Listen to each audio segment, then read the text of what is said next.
With the first trailer for 20th Century Fox's The Predator debuting tomorrow, the studio has released a brief trailer preview, which features the iconic sequences of red dashes that show up on the Predator's wrist computer in the first movie.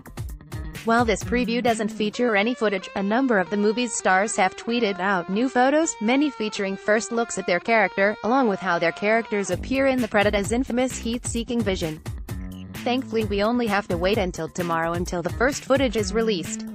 The Predator cast who released new photos through social media today were Sterling K. Brown, Keegan-Michael Key, Jacob Tremblay, Thomas Jane, Jake Busey and Trevante Rhodes. In addition to the brief trailer preview, the official Predator Twitter account also paid tribute to the late Kevin Peter Hall, who would have turned 63 years old today if he were still alive.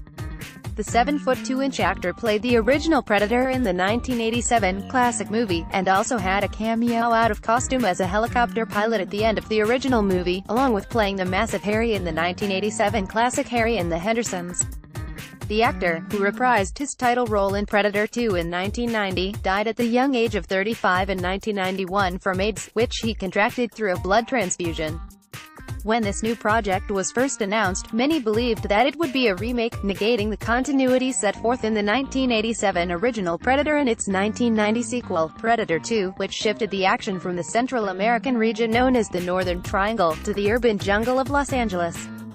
This movie was rumored early on to take place in the suburbs, and although writer-director Shane Black shut down those rumors, it proved to be true with the release of the first synopsis last week, which confirms the suburban setting. Still, while the movie is comprised of entirely new characters, there will be connections to the movies that came before. Aside from the Predator creature itself, the biggest connection to the past is the character Jake Busey is playing, who is the son of Peter Keyes, the character played by Jake Busey's real father, Gary Busey, in Predator 2.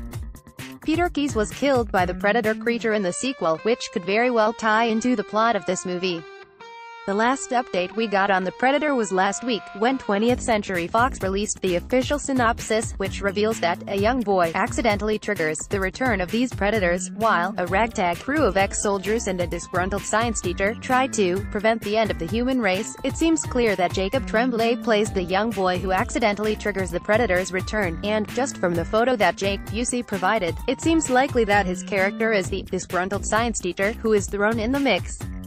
The Predators have gone through some upgrades throughout the years, using the DNA from other species to make them more effective killers. While we wait for the full trailer dropping tomorrow, take a look at the trailer preview, courtesy of the Predator Twitter, along with the new photos and a tribute to original Predator star Kevin Peter.